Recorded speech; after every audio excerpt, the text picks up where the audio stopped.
She said, I want this to be like Birdman. And I was thinking, one shot, okay. So I was just thinking, okay, we're gonna have to do a one shot.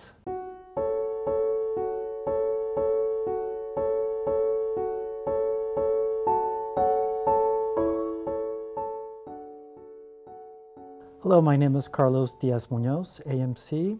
I was director of photography for the Men's Room short film, directed by Tina Alexis Allen. Well, I was born in Mexico City. I grew up in the film industry. My dad was a director and cinematographer, and my mother was a model. My first time moving to Los Angeles back in the 80s was when I made the decision to be a cinematographer, and I've been here since 2016, having over 3 decades of being a DP, so I'm really happy to be here, to be honest with you. Hi, I'm Tina Alexis Allen. I am the writer, director, and actress in the Men's Room.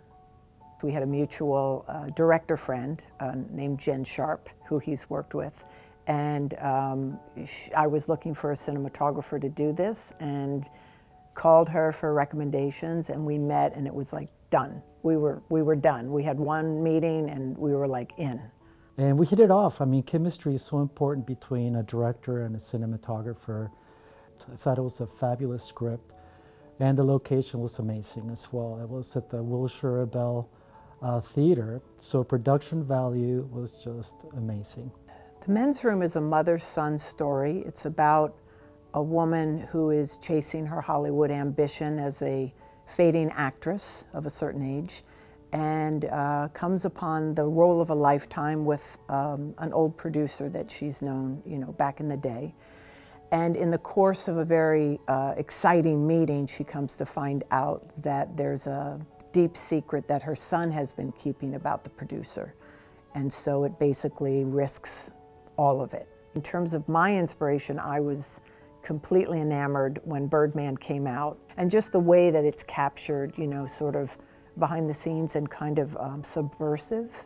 The truth isn't quite the truth, and we're kind of acting, but then we're not. So there were a lot of themes that we talked about in that early meeting. She said, I want this to be like Birdman. And I was thinking, one shot, okay. So I found it brilliant. I was like, I love the challenge, definitely. When she told me she didn't want a single shot simulated, I kind of breathed. We did decide to use a gimbal to simulate this one shot, at least kind of get that flow, not use a dolly.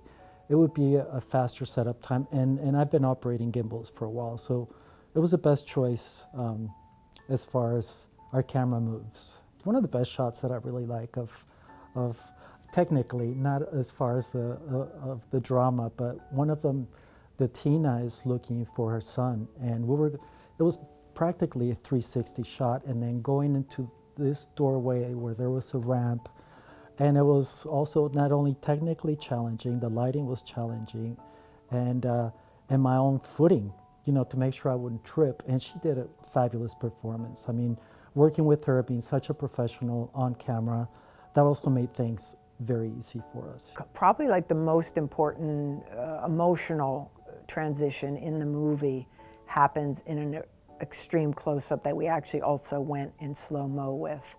And just having the right lens for that was everything.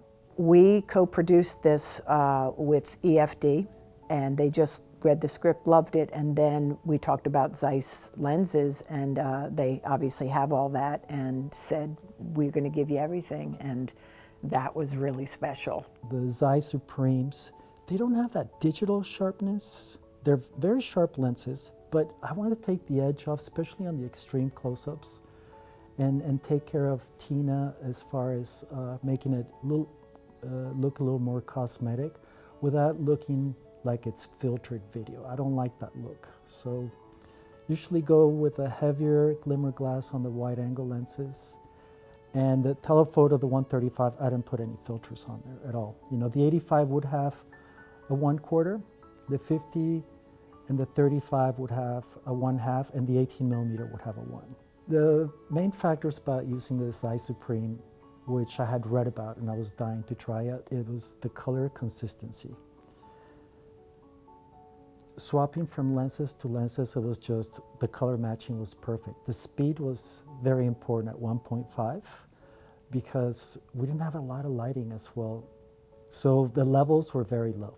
So the 1.5s was definitely one of the big assets of using the ZEISS. I wrote a book, a childhood memoir, a few years ago, and HarperCollins published it, and I did a big book tour. And in the context of my book tour, of course, there was a lot of conversation about one of the themes of my book, which is, sort of female Me Too experience. And what I found is in the course of that experience, I was having a lot of men come to me privately or sending a message privately through maybe social media around their own experience. And I say privately because I think in general women were more outspoken about this subject, thankfully, and become more outspoken. But for men, it's still kind of a stigma.